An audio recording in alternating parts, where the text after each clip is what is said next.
So, if I was looking to buy a keyboard today, would I still buy the Yamaha MODX? I gotta be honest, I don't think I would. This keyboard has a lot of problems, and after owning it for a couple of years, its shortcomings have really started to rear its ugly Yamaha head. Now, I do love Yamaha products, don't get me wrong. I have a Yamaha CP300, which I absolutely adore. It's a fantastic stage piano, but the problem is it weighs 99.5 pounds. And if you're a gigging musician and you're having to lug gear everywhere you go in this world, you know what it's like having to lug around something that's 99.5 pounds. It is a nightmare. So, with that being said, when I set out to buy something to replace that for stage use, I started looking around, I thought, you know what, I want something under 50 pounds that has good sounds, decent keybed, and it should work. So I went out, and the first thing I did is I went out and played the Yamaha Montage. And after playing the Montage, I went over and I played the MODX, and I played several keyboards at that time, but I ended up buying the MODX because I thought at the time it was the lesser of two evils. It's half the price of a Montage. A little lighter than a Montage, obviously. I think this weighs like 37 pounds, which was nice for gigging. It's easy. I mean, you can pick it up, throw it up under your arm like a bag of books, take off, go to the gig. Throw it in the case. The case is easy to sling in the back of the car. I like that about it. It's also what I don't like about it. With that light weight comes a very cheap, plasticky feel. As you can see here, everything on it is just plasticky feeling.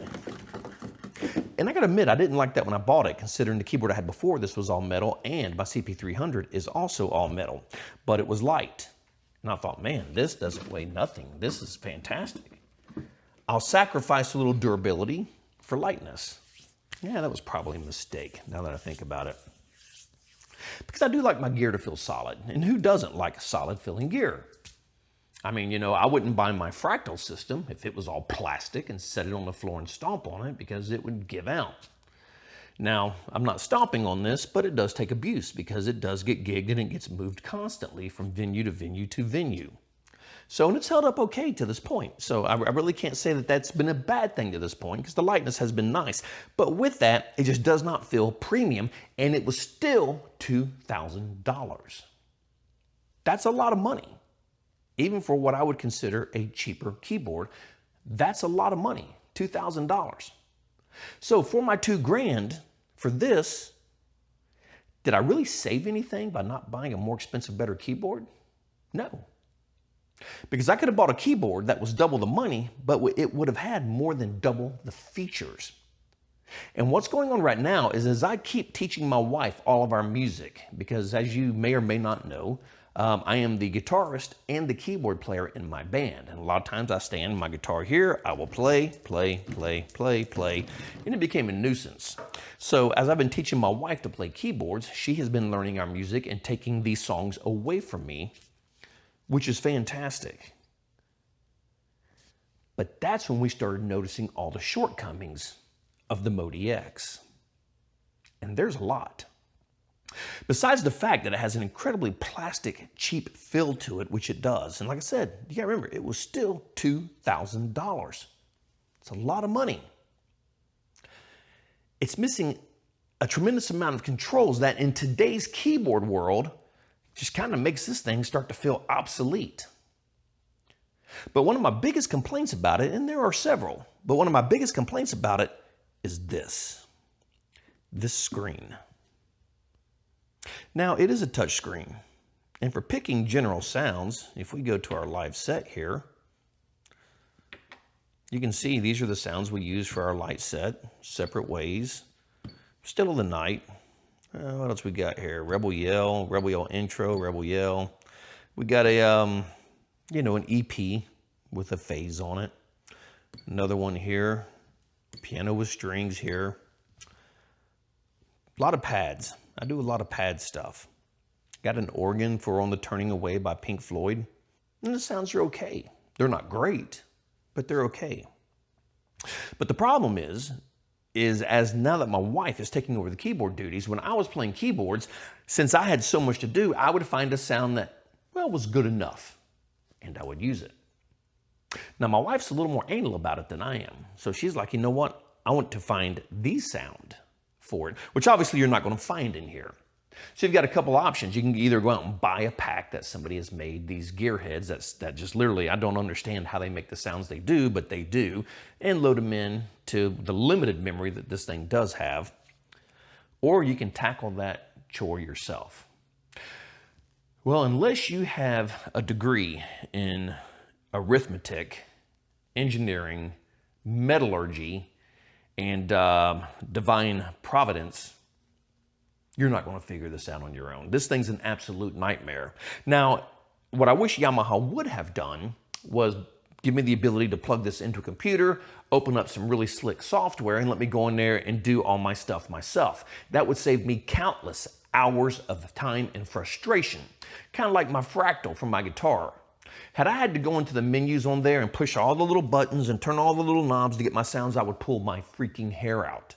But luckily, Fractal was smart enough to say, hey, it's kind of hard to deep dive into this unit, so let's give them some software that makes the deep diving much, much easier.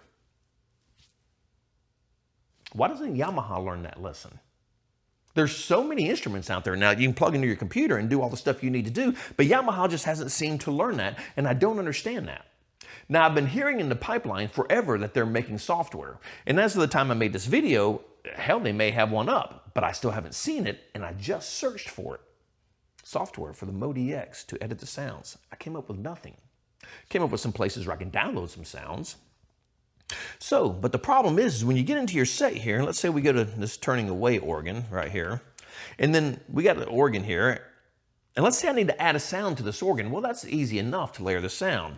Hit your little plus, add your little sound, and away you go, and add it in there. But the problem comes in when you're doing something that is, let's see, when you have things that have multiple layers in it, this is one of the things that absolutely frustrates me the most. When you're going in and you start tweaking the sound, you have to go so deep into the menus, and all you have to work with are the few buttons you have here in this god-awful little screen. Okay? And the problem is when you got to go in here and you got to start hitting these buttons. If your finger is not 100% directly on top of these buttons, see, I'm hitting this solo here lights up. It is absolutely pathetic trying to get, it's so frustrating because these are so little, and you see how I'm having to hold my hands to hit these because I just can't go in there and just, you know what, just start hitting these buttons and get everything lit off that I want to get lit off. I have to be very careful and move very slow on how I do it. And that is annoying. That is annoying as hell. And to make things even worse, if I go into the sound, and then I want to go in here to the mixing. As you can see, we have all these, we got these reverb synths we've got, and our dry level, and our pans. That's all great and everything. Then we have scenes where we can come over here and set up our scenes, do whatever we need to do. That's all great also. But when you start getting into specific sounds,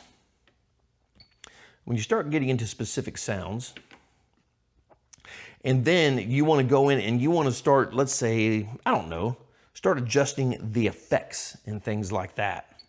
This is where things really start to become a problem. Right here, I'm in the motion control. And look at this. Look at this.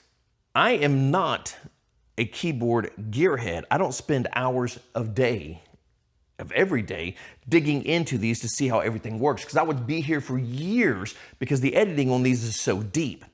I really don't have the time to sit here and run through all of these menus to do these things and then have to deal with all these little controls on top of it. I simply don't have the time nor the effort to sit here and do all this stuff. and nor do I want to, because I am a gigging musician. I don't have techs working for me. I do it all myself. I need to go in, well, basically, if I could, plug it up to a computer, find my sound, tweak it, and go. I don't have time to do all this. And this is one of the things that's become the absolute biggest annoyance for me, is how deep editing this is. I can't tell you how many YouTube videos I've had to watch just to figure out the simplest things. I have gone through the manual so many times that the pages are falling out, because the manual is huge for this thing. And that is one of the things that's starting to bother me. When you have a world now, let's say the new Chronos 3, to where if I want to go in and layer a sound, I can literally do everything. Click the sound, it'll load itself in. All my effects are right here. I can just dial in whatever effect I need on top of it without having to go through here and go through menu after menu after menu. Then have to save it, then have to save a new sound, then load the sound into my live set. It's just too much for what I need it to do. I need something that I can get into, get the sounds, tweak the sounds, and go. And you simply can't do this on this unless you are somebody who sits here and does nothing but digs into these instruments. All right. Now, I am a piano player more than a synth player. I play synths because I have to for my band. But I'm not one of those guys. I'm not that synth gearhead. I don't sit here and just dig into the menus for days and days and days and days to see how everything works, because I don't have time. I need something I can get in, go, and take off. Okay. This is not that unit. And that's one of the things where it's really starting to become kind of a headache.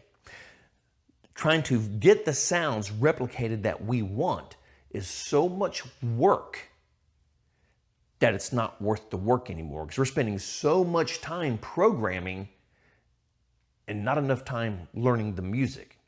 Because we will spend days messing around trying to tweak the sounds out exactly how we want them, till we got to the point where, like, you know what, just find something close again. This is ridiculous. This is ridiculous. And that's one of the many problems I've got with this. Another huge problem I have is when you get into the organs, there's simply no organ control on anything. You load in the sound. If you want to make any type of variations or any type of sound changes, here you go again, diving right back into all the menus. Now, you do have a couple of buttons up here, a couple of knobs that you can use. You got, cut off, resonance, pan, portamento, attack. But using a lot of the new keyboards that have the separate engines, where I have the drawbars on the organ, that has starting to become invaluable to me being a keyboard player. And that is something that my wife is starting to notice too. The lack of controls when we have the sounds loaded is starting to also become an issue. And like I said, they do have some stuff here. We have resonance here, which, on some sounds, it changes the resonance, what it does. Gives it kind of a high-pitched, ear-bleeding sound. You got portamento, which a lot of people may or may not use. You got, for your arpeggio, you got some controls. You got a very minor EQ up here, nothing that's going to be, drastic to whatever you're doing. Then, of course, you have attack, decay, release, and reverb, all right? That's all you have. That's not enough. Now, you can assign the knob here to do certain things, which is, I got to admit, the super knob is pretty cool, but I use it maybe once a show. So this is really kind of a feature that I'm just really not that keen on, because it really doesn't do a lot for me, because very seldom in a show am I bleeding between sounds. Now, one thing that is pretty cool about the super knob is if you got something that you need strings on, you can roll it and then it'll just roll into a piano, but you can easily just set the scenes and do the same thing and just mute the part. Which brings me to the scenes. All right, there are some songs where you need multiple sounds going on. Okay, well, there are songs where you could use very easily 5 or 6 scenes. Well, this gives you 4 scenes right here. To get to 5 to 6, you got to hit this button, and then you got to go through 5, 6, 7, 8. Okay, well, that's not a big deal. You're right, it's not. But it is when you're playing live. Because if I'm up here using a sound, and I need to go to my 2nd scene, do that. I need to go to my 3rd scene, my 4th scene, but now when I got to go to my 5th scene, well, now I got to do this while I'm playing live. Well, that's not a big deal, man. That's only 2 buttons. Well, that is a big deal when you're playing live. That is. Because now I've got to stop with this hand here. If I'm playing, Now I have to stop, keep playing with this hand while I'm doing this to get to my next scene. I would rather just have the 8 scenes here. And I think for $2,000, Yamaha could have afforded that. I don't think that would have been much of a problem. The other issue I have with it is just the lack of controls all the way around. Now you do have a lot of the basic stuff up here. You know, your utility, edit, store, the normal stuff. Increase, decrease, go through the sounds. You get, you know, so you can move through the sounds here.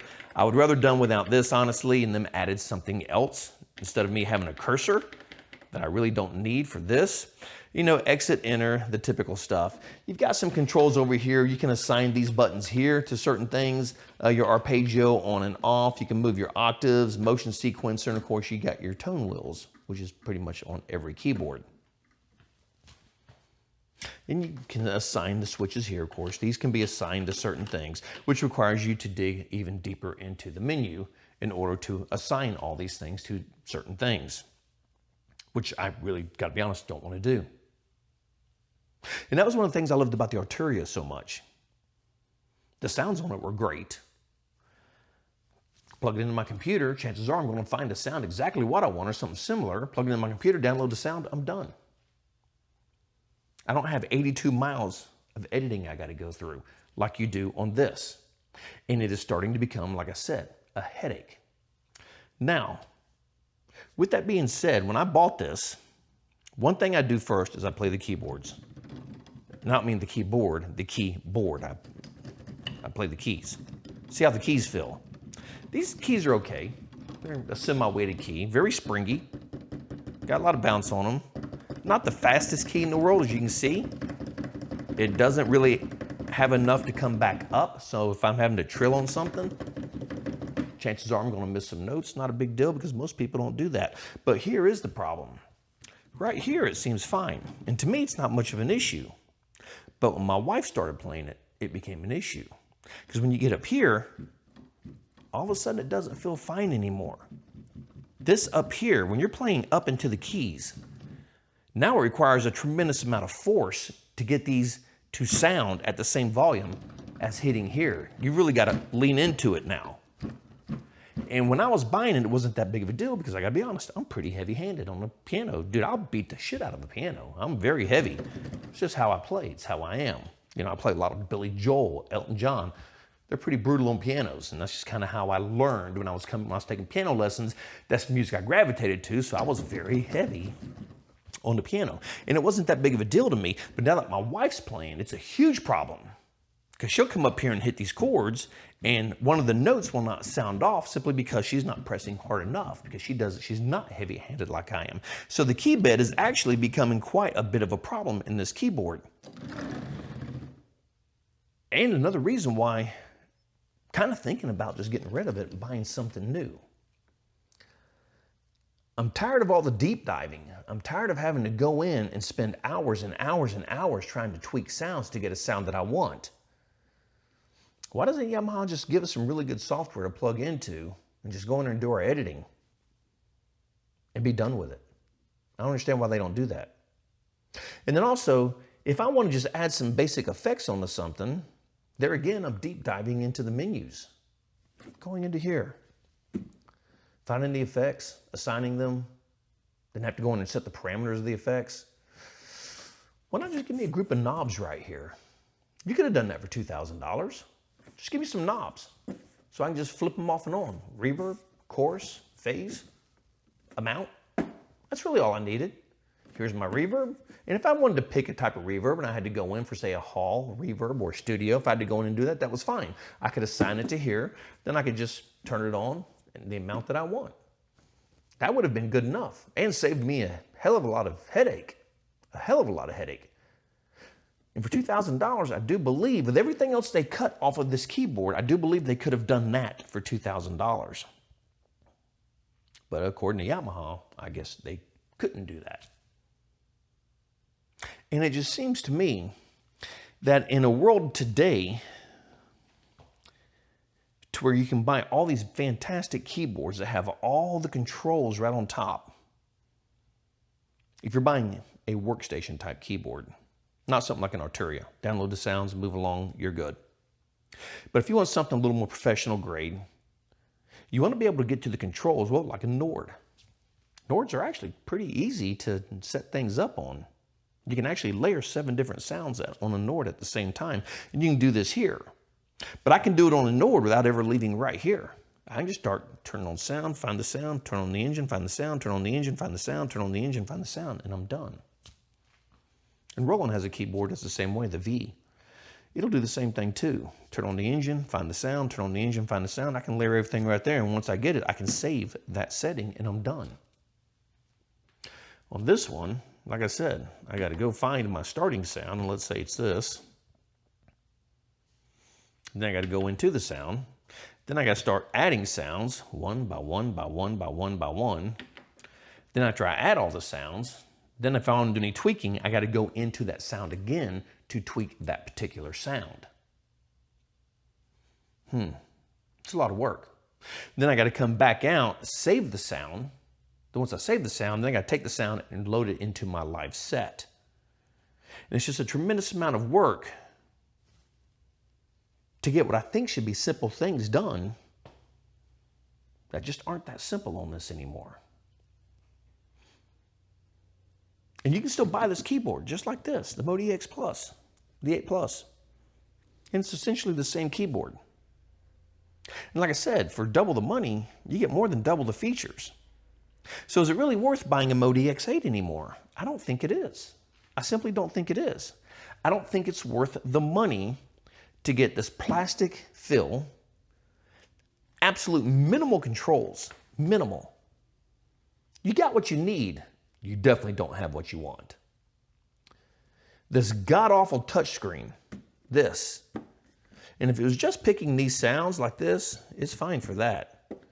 But man, when you got to start going into the fine tunings of this thing, this is where it starts to become a headache, because you've got to be directly on top of these things in order to hit them, because they're so small. There's simply not enough room on this for all of this. But there would be on some software if Yamaha would give us that.